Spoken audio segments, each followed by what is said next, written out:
Hĩndĩ ya gĩikaro gĩa gũthũrima mawatho maya merũ mbere ya matemanĩtio mbunge-inĩ ya bũrũri gũcirĩrĩrwo na makindĩrwo gũtuĩka watho, rũhonge rwa wagĩrĩru wa irio bũrũri-inĩ AFA rugĩte rĩrĩ nĩ itemi rĩa mbere harĩ kũriũkia ũrĩmi wa mahũa maya ma beniko gũkũ bũrũri-inĩ. Part of the regulations which we are looking at, we want to register all the growers, we want to register all the aggregators, we want to register all the processors and even the marketers who are in this value chain so that we can streamline and develop our sector.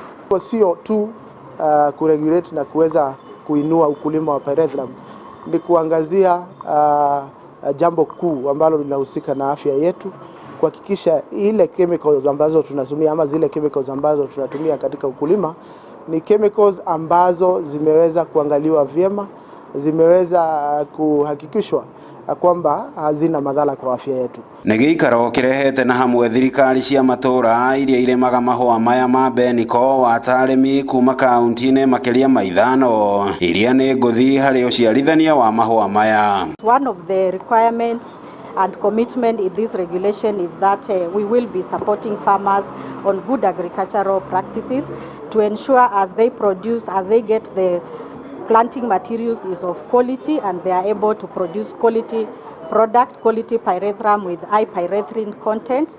Initially Kenya was actually one of the leading producers and exporters of pyrethrum, but we have gone back.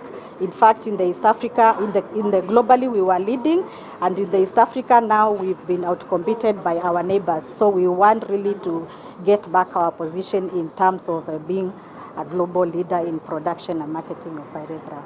Tutikae kumunya mahũa neke tũgĩe na thauti ĩmwe, ingĩrai cooperatives, form cooperatives kũrĩa guothe mũrĩ, nigetha cooperatives icoke cingĩre union, nĩ tũkũgĩa na mũgambo na mũmera witũ nĩ ũgũtuĩka wa gũtũhe mbeca. Bũrũri wa Kenya nĩguo bũrũri wa gatatũ harĩ ũrĩmi wa mahũa ma beniko ũkĩrũmĩrĩra mabũrũri ma Tanzania ũndũ ũmwe na bũrũri wa Rwanda. Kũhoerereka kwa ũrĩmi ũyũ bũrũri-inĩ wa Kenya gũkĩrigicanio na mathogora ma thĩ kũrĩ mũrĩmi, wagi wa mbegũ nginyanĩru ũndũ ũmwe na gũthingitha gwa thoko ya mahũa maya, ndeto ĩrĩa rĩu ĩtanyĩtwo gũkinya mũthia wona mawatho maya mahĩtũka mbunge-inĩ ya bũrũri. Any farmer who is producing, they are there for a business, and if they don't see business sense, if they can't earn income, then they will fall back.